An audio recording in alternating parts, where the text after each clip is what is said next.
Bismillahirrahmanirrahim. Mathematical Mechanics for BSc and for BS Honor students.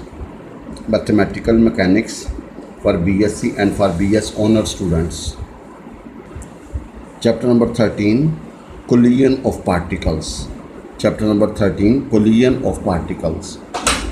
When two elastic spheres impinge directly with equal and opposite. Two elastic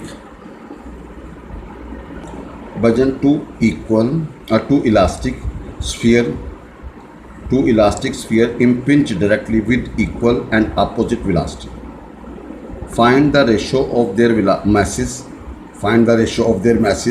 So that one of them may be reduced to rest by impact. The coefficient of restriction is E. By find the ratio of their masses. आपने ratio of their masses निकालनी. So that one of them may be reduced to rest by impact. उनमें से एक rest में आ जाएगा. After collision, the coefficient of restriction is E. भाई E क्या है? Coefficient of restriction. Two elastic spheres. दो elastic sphere impinge directly. Direct impinge करते हैं with equal and opposite velocity. By equal and opposite velocity. Find the ratio of their masses so that one of them may be reduced to rest by impact. The coefficient of restriction is E. भजन इसका mass m है, इसका mass m dash. इसकी velocity u है, इसकी velocity minus u opposite direction की वजह से. ये रेस्ट में आ जाता है, इसकी velocity v बन जाती है आफ्टर कोलिजन. भाई दोनों जो है ना अपोजिट डायरेक्शन में, एक अगर ये पॉजिटिव है तो ये नेगेटिव होगा. ये रेस्ट में आ जाता है और इसकी वेलोसिटी भी है. हमने m over m dash find करना है. By the law of conservation of linear momentum, total momentum before is equal total momentum after. तो m u plus m dash into minus u is equal to m dash v होगा जी. भाई जन आप जरा थोड़ा सा u कॉमन निकाल लें तो m minus m dash u common m dash v ये 1 आ जाएगा. By Newton's law of restriction, by 0 minus v minus e, आगे u माइनस माइनस u. तो भाई v किसके बराबर होगा जी? 2eu. इसको पुट इन 1 कर दें. भाई जन पुट इन 1 कर दें. 1 ने v की जगह पे पुट 2eu. नो प्लीज़ मज़ीद सिंप्लीफाई करें तो हमारे पास ये m एक तरफ और भैया m डैश एक तरफ. हमने m डैश कॉमन निकाल लिए तो m को m डैश से डिवाइड कर दीजिए. तो भाई m ओवर m डैश का 1 प्लस 2e ओवर 1 लिख दीजिए. लिहाजा आपके पास जो m रेशो m डैश का होगा 1 प्लस 2e रेशो 1 जी. भाई 1 प्लस 2e और रेशो क्या होगी जी? 1 जी. भाई नेक्स्ट क्वेश्चन है, to spheres A and B of masses 4 pound and 8 pound moving with velocity 9 feet per second and 3 feet per second in opposite direction collide. भाई to spheres हैं A और B. A का mass है 4 pound, A का mass है 8 pound. Moving with velocity 9 feet per second and 3 feet per second in opposite direction में move करते हैं. If A rebound with velocity of 1 feet per second, find the velocity of B after impact. आपने velocity of B निकालनी after impact. आपने भाई जिनका निकालना है velocity of B after impact.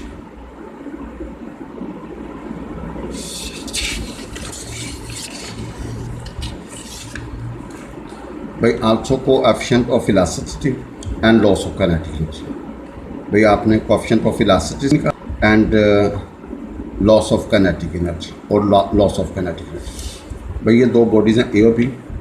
इसका मास है 4 पाउंड, इसका मास है 8 पाउंड. इसकी स्पीड है 9 फीट पर सेकेंड, इसकी है 3 feet per second. Opposite direction की वजह से इसको माइनस कह दें, इसको पॉजिटिव कह दें, या इसको नेगेटिव कह दें, इसको पॉजिटिव कह दें. अब ये इसकी स्पीड है आफ्टर इम्पैक्ट अपोजिट डायरेक्शन में -, फीट पर सेकेंड और इसकी स्पीड होगी 2 feet per second after in opposite direction.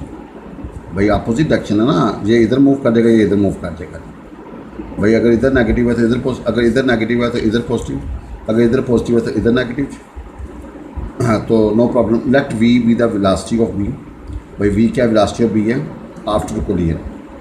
Bye law of conservation of linear momentum, भाई total momentum after is equal total momentum before जी. तो क्या होगा 9 इंटू 4 इंटू 9 प्लस का होगा 8 into -3 is equal to 4 into -1 plus 8 into v by 8 into v. तो हल करेंगे तो वी किसके बराबर निकलेगा 2 फीट पर सेकंड। भैया इसकी वेलोसिटी की निकले 2 फीट पर सेकंड।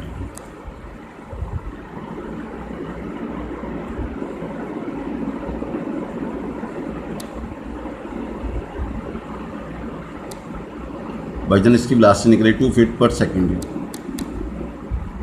भाईजान इसकी वेलोसिटी क्या जी। Also by Newton's law of restitution -1 - v is equal to -e। आगे भाईजान 9 माइनस सी।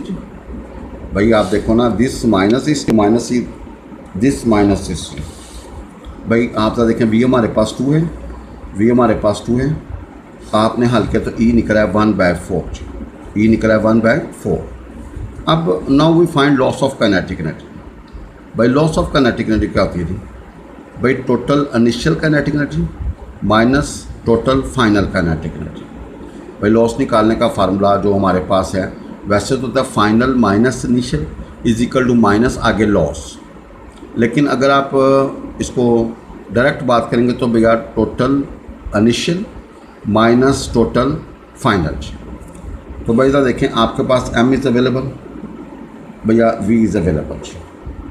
भाई m is available, v is available, m1 u1 available, m2 u2 available. तो आप जरा देखें इसमें आपने m1 और भैया u1, m2 u2, m1 v1 और m2 v2। भाई देखो ना, ये m1 ये m2 है, ये u1 ये u2 है और ये v1 ये v2। भाई बिफोर को लिए ना हम क्या करते हैं u1 u2 रखते हैं, मैसेज m1 m2 और भी आफ्टर को लिए v1 v2 जी। तो आप यहाँ पे फिट करें तो your answer is loss of kinetic energy आएगी 180। भाई इसको हल कर लें तो आएगा 180 आपका loss of kinetic energy. Bhajan loss of kinetic energy करने के लिए 180 जी। नाउ भाई हमने डायरेक्ट कोलिजन पढ़ी थी। Two bodies are set to impinge या collide directly when the direction of each is along the common normal. जब दोनों क्या होंगे जी अलोंग कॉमन नॉर्मल होगी at the point of contact.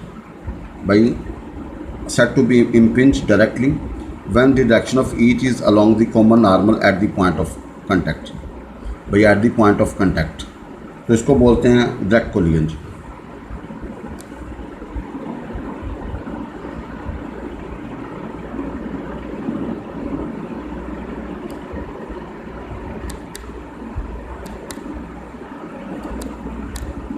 जी।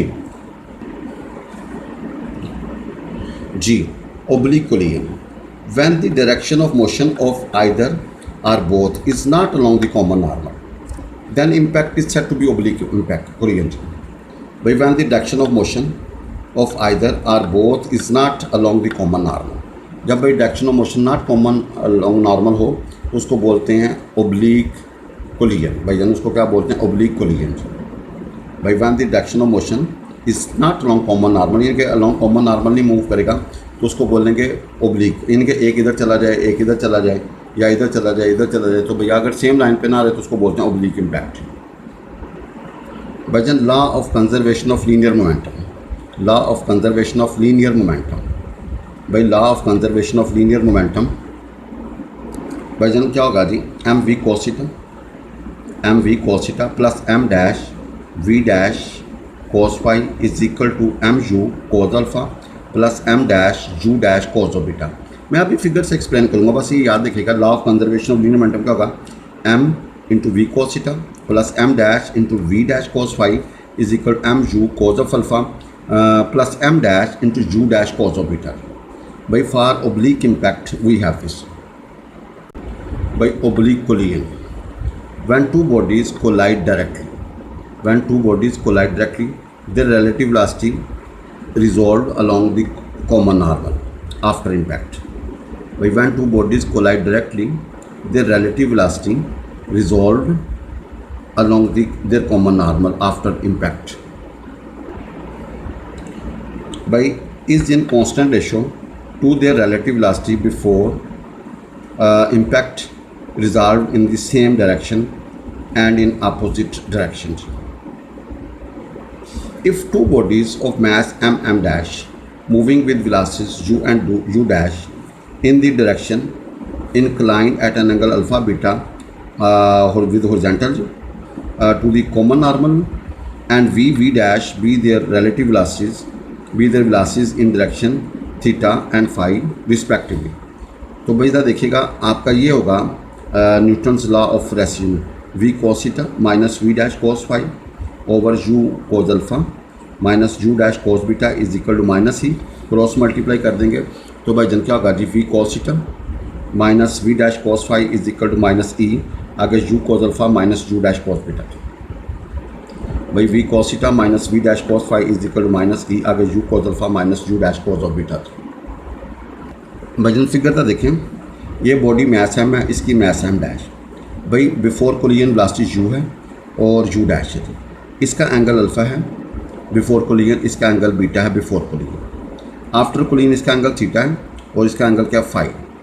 तो भाई जान इसका हॉरिजॉन्टल कंपोनेंट क्या होगा u cos अल्फ़ा, भैया हॉरिजॉन्टल कंपोनेंट क्या होगा u cos अल्फ़ा और इसका हॉरिजॉन्टल कंपोनेंट होगा v cos ऑफ थीटा, इसका हॉरिजॉन्टल होगा u dash cos of beta, इसका होगा v dash cos of phi. भाई इधर देखिएगा एंगल अल्फ़ा तो भैया horizontal component u cos alpha और भैया horizontal component v cos phi theta, इसका क्या होगा u dash cos of beta और इसका भैया v dash cos of phi. भाई जान देखें ये हॉरिजॉन्टल कंपोनेंट क्या होगा इसका u cos ऑफ अल्फ़ा और इसका हॉरिजॉन्टल कंपोनेंट क्या होगा u v cos of theta, इसका क्या होगा u dash cos of beta और भैया u dash v dash and cos of phi. भाई हम न्यूटन्स लॉ ऑफ रेसिस्यूशन में और law of conservation of linear momentum में always use horizontal component, always use horizontal components. So भैया law of conservation m मैथ था और horizontal component का था v cos theta after impact और m डैश था मैथ और v dash cos of phi, m dash मैथ और v डैश cos फाई। भैया टोटल मोमेंटम आफ्टर और ये टोटल m आगे u cos alpha plus m dash and u dash cos of beta. भैया total momentum after बराबर होगा total momentum before. भाई m आगे u cos alpha plus m dash u dash cos of beta. भैया total momentum after is equal total momentum before. भाई total momentum after is equal total momentum before. By law of conservation of linear में total momentum after, यहाँ पे हम horizontal component use करेंगे m v cos theta plus m dash v dash cos phi m u cos of alpha plus m dash u dash cos of beta. तो भाई जान देखिएगा Newton's law of रेसिस्यूशन, भाई क्या होगा v cos theta minus v dash cos phi is equal to minus e आगे भाई जन क्या होगा u cos of alpha minus u dash cos of beta. तो भाई जन क्या होगा v cos theta minus v dash cos phi is equal to minus e आगे भैया u cos of alpha minus u dash cos of beta. भाई v cos theta minus v dash cos phi is equal to minus e आगे भैया u cos alpha minus u dash cos of beta. और भैया एक note है कि vertical components दोनों के क्या होंगे जी सेम होंगे जी। भाई वर्टिकल कंपोनेंट क्या होंगे सेम होंगे जी, यानी कि u साइन अल्फ़ा बराबर होगा v साइन ऑफ थीटा के। भाई u साइन अल्फ़ा बराबर होगा v साइन थीटा के और u डैश साइन बीटा बराबर होगा v डैश साइन फाई के। भाई वर्टिकल कंपोनेंट वर्टिकल के बराबर तो u साइन अल्फ़ा बराबर होगा v साइन थीटा के और u डैश साइन बीटा बराबर होगा v डैश साइन फाई के। भाई वर्टिकल कंपोनेंट वर्टिकल के बराबर तो u साइन अल्फ़ा बराबर है v साइन थीटा के और u डैश साइन बीटा बराबर होगा v डैश साइन, यानी कि दोनों के वर्टिकल्स आपस में क्या होंगे बराबर होंगे इन ओब्लिक जो है ना वो इम्पैक्ट में। भाई जान oblique impact of a smooth sphere against a fixed barrier, by oblique impact of a smooth sphere against a fixed barrier।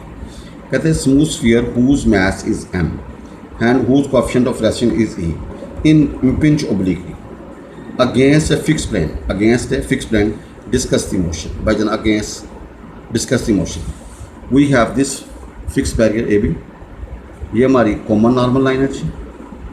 Particle u के साथ आता है, इसका कॉमन नॉर्मल के साथ एंगल क्या है अल्फ़ा, टकराने के बाद इसका वेलोसिटी v है और इसका angle theta with common normal. Let u and v be the velocities of the sphere before and after impact inclined at an angle alpha and theta respectively to the normal। Then by Newton's law of restitution भाई जन इसका horizontal जब u है horizontal component u cos alpha और horizontal component v cos of theta जी। इसका भैया vertical component u sine alpha और vertical component v sine theta जी। अब आपको पता है ये u कॉज अल्फा के साथ टकराएगी तो टकराने के बाद क्या होगा e time u cos of alpha. भाई अगर ये u कॉज अल्फा के साथ टकराता तो टकराने के बाद लास्ट का होगी e time u cos alpha और भैया वो v कॉस थीटा के बराबर होगी जी।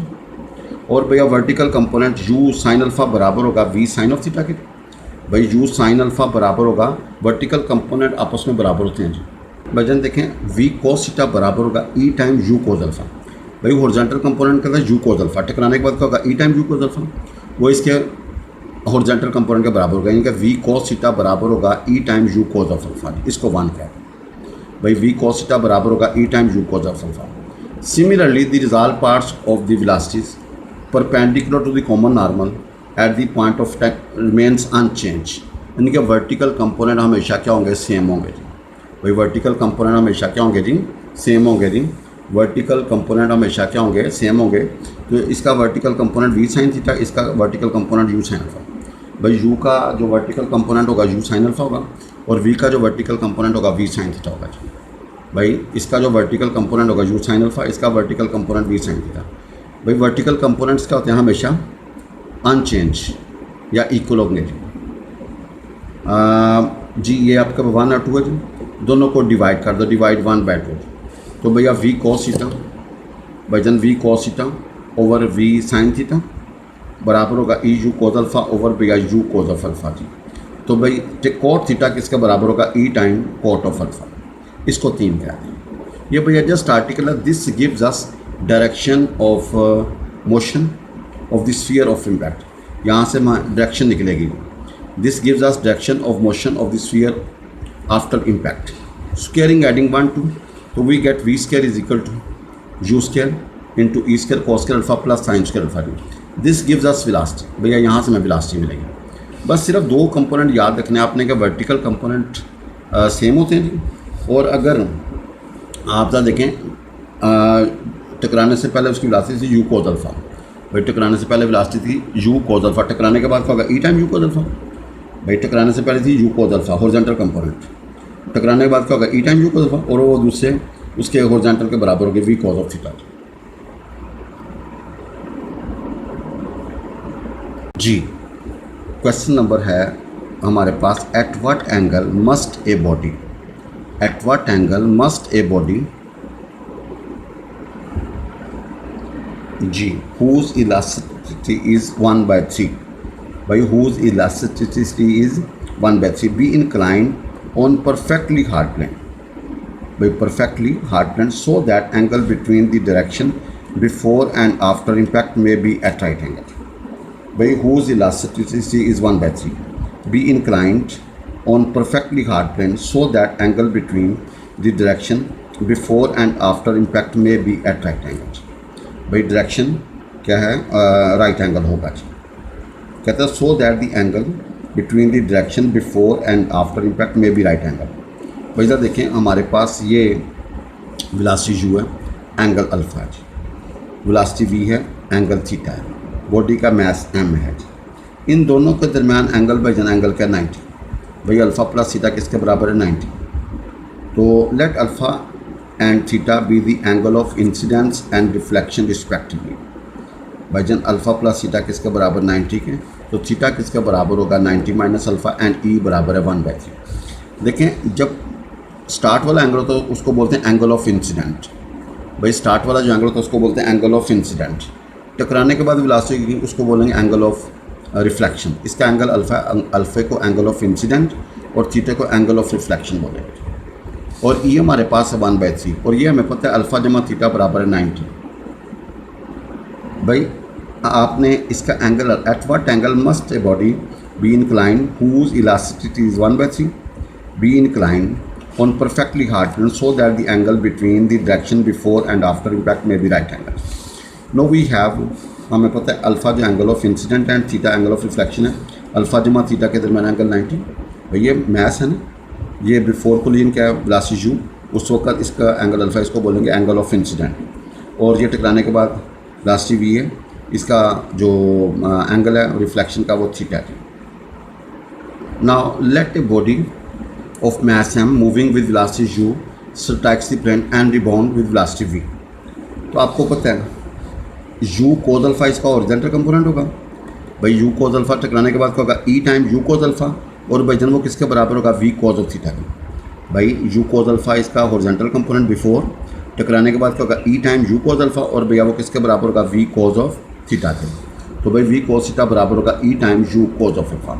एंड वर्टिकल कंपोनेंट हमेशा क्या होंगे सेम होंगे भाई। u साइन अल्फा बराबर होगा v साइन थीटा। भाई वर्टिकल कंपोनेंट हमेशा क्या होते हैं सेम। भाई हम हॉरिजॉन्टल कंपोनेंट यूज़ करते हैं और वर्टिकल कंपोनेंट क्या होते हैं सेम। नो आपके पास v cos थीटा बराबर होगा e time u cos alpha.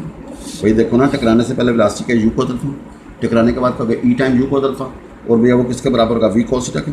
इस तरह u साइन अल्फा बराबर होगा v साइन ऑफ थीटा के। Now 1 2 we have divide 2 by 1।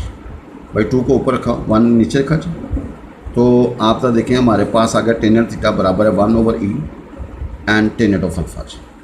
But theta की वैल्यू हमारे पास क्या है 90 माइनस अल्फा जी, क्योंकि हमें अल्फा चाहिए तो थीटे को हम अल्फा में कन्वर्ट कर देते हैं। जहाँ जहाँ थीटा है I can put 90 minus alpha, तो यहाँ पे 90 माइनस अल्फा आ जाएगा। भाई थीटे की जहाँ पे 90 माइनस अल्फा, अब tan 90 minus alpha cot alpha के बराबर थे। भाई 10 90 माइनस अल्फा क्या होता है कॉट ऑफ अल्फा। भाई 90 पे सिस्टम चेंज होता है 10 कॉट में, और पहले क्वाड्रेंट में चलेगा। पहले में टेन क्या होता है भाई, पहले में टेन का था पॉजिटिव जी। तो कोट अल्फा ये ई की वैल्यू 1/3 पुट की, तो टेन स्क्वायर अल्फा बराबर होगा 1/3 की थी। भाई टेन स्क्वायर अल्फा किसके बराबर होगा 1/3 की थी। इसको क्रॉस कर दो ना भाई, तो टेन अल्फा बराबर होगा 1/√3, और ये किसके बराबर था जब अल्फा क्या हो जी 30 डिग्री। भाई जन अल्फा किसके बराबर हो जी, क्योंकि अल्फा टेन 30 का होता है 1/√3। भाई जन टेन 30 का था 1/√3 जी। An imperfectly elastic sphere whose elasticity is equal to 1030। भाई इलास्टिसिटी किसके बराबर है is equal 1030। Impinge upon a plane with velocity such that velocity after impact क्या है velocity before impact into sin 45। ये गिवन है भाई। Find angle of incidence and reflection. आपने उसका एंगल ऑफ इंसिडेंट निकालना है और एंगल ऑफ रिफ्लेक्शन निकालना है। भाई उसका स्टार्टिंग वाला एंगल और बाद वाला एंगल आपने निकालना है जी। एन इम्परफेक्टली इलास्टिक से whose elasticity is equal to 1030। By 1030 impinge upon plane with a velocity such that velocity after impact बराबर है velocity before impact into sin 45। ये गिवन दिया हुआ भाई। कहता है find angle of incidence and reflection.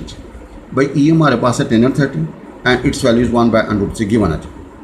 Bye Newton's law of restitution. By Newton's law of rescission आपको पता है इसकी वेलोसिटी टकराने के पहले क्या है u cos alpha vertical horizontal component, क्योंकि हम हॉरिजॉन्टल कंपोनेंट को यूज़ करते हैं। u cos अल्फा टकराने के बाद क्या होगा e time u cos alpha. भाई टकराने के बाद क्या होगा e time u cos alpha जी, और वो किसके बराबर होगा v cos ऑफ बीटा के। तो भाई v cos बीटा बराबर होगा e time u cos of alpha जी। भाई देखें इसका u cos अल्फा टकराने से पहले, टकराने के बाद क्या होगा e time u cos alpha, और भैया वो इसके बराबर होगा v cos ऑफ बीटा के। भैया वो किसके बराबर होगा v cos बीटा बराबर होगा e time u cos of no e हमारे पास क्या 1/√3 एक मसावात आ गई। भाई जन एक मसावात आ गई। देखें आपका अल्फ़ा एंगल ऑफ इंसिडेंट है और बीटा भैया एंगल ऑफ रिफ्लेक्शन है। आपने अल्फ़ा और बीटा दोनों निकाल लें। भाई u cos अल्फा है ना हॉरिजॉन्टल कंपोनेंट, तो भैया u cos अल्फा टकराने के बाद क्या होगा e time u cos alpha, और वो किसके बराबर होगा v cos ऑफ बीटा जी। भाई v cos बीटा बराबर होगा e time u cos of alpha जी। एंड देखें v cos बीटा बराबर होगा ई की जहाँ पे u put 1/√3, you get this equation 1। अब वर्टिकल कंपोनेंट बराबर होंगे v साइन बीटा बराबर होगा u साइन अल्फा के। भाई v साइन बीटा बराबर होगा u साइन अल्फा का, इसको 2 कह देंगे। भाई v साइन बीटा बराबर होगा u साइन अल्फा का, इसको 2 कह देंगे। नो स्केयरिंग एडिंग 1 2 जी। भैया 1 2 को क्या कर दो स्केयरिंग एडिंग कर दो। भाई 1 2 को क्या कर दो स्केयरिंग एडिंग जी। तो भैया squaring adding 1 2 V square cos square beta. भाई V square cos square beta plus V square sine square beta, ये होगा 1/3 U square cos square alpha plus U square sine square alpha. भाई यहाँ से we square बाहर निकाल लें, आगे यू स्केयर बाहर निकाल लें 1/3 कोस square alpha plus sign square alpha. अब हमें गिवन क्या है जी वेलोसिटी आफ्टर इम्पैक्ट बराबर है velocity before impact into sin 45। भाई वेलोसिटी आफ्टर इम्पैक्ट गिवन हमारे पास क्या है वेलोसिटी बिफोर इम्पैक्ट इंटू भाईजान क्या होगा साइन 45। तो भाई देखें वेलोसिटी बिफोर इम्पैक्ट क्या है, v बराबर होगा u इंटू साइन ऑफ 45। भाई साइन 45 1/√, तो u ओवर √2 निकलेगा। तो v स्केयर की जगह पे you can put u square over 2। भाई v स्केयर की जगह पे you can put u square over 2, तो पुट हेयर भाई put here the value of v square which is u square over 2 जी। भाई यहाँ पे u स्केयर की वैल्यू पुट कर दें जी। तो भैया u square over 2, u square cancel जी, we get 1/2, 1/3 cos square alpha plus sign square alpha जी। अब आप ज़रा देखिएगा भाईजान, आपने sign square 1/3 cos square alpha लिखा है। भैया आप एक सिस्टम में लेके जाओ ना, या सारे को साइन में ले जाओ या सारे को कॉस में, sine square 1/3 cos square alpha जी। तो भाईजान यहाँ से आपका cos स्केयर अल्फा निकला भैया 3/4, तो cos अल्फा निकला है √3/2। और ये भैया किसके बराबर है cos 30 के। भाईजान ये किसके बराबर है cos 30 के। तो अल्फ़ा किसके बराबर होगा 30 के, अल्फ़ा निकला है जी। भाई ये एंगल ऑफ आपका क्या जी इंसिडेंट स्टार्टिंग एंगल जी। नो हमें पता है v cos बीटा किसके बराबर है 1/√3 u sine of u cos 30। भाई अल्फ़ा की जगह पे u पुट 30 ना, ये 1 में दर्ज करो ना, 1 हमारे पास ही v cos beta is equal 1/√3 u cos of 30। अब बट v किसके बराबर है, अभी आपने लास्ट ड्राइव किया u ओवर √2। भाई v किसके बराबर है, यहाँ पे v की वैल्यू पुट कर दूँ। भाई यहाँ पे v की वैल्यू पुट कर दो, और ज़रा देखें cos 30 का था √3/2। भाई cos 30 का √3/2। तो भाई यहाँ से cos बीटा जो निकलेगा वो 1/√2 निकलेगा और विच इज़ cos 45। तो भैया बीटा किसके बराबर निकलेगा 45 के। भैया बीटा किसके बराबर निकलेगा 45 के। भैया बीटा किसके बराबर निकलेगा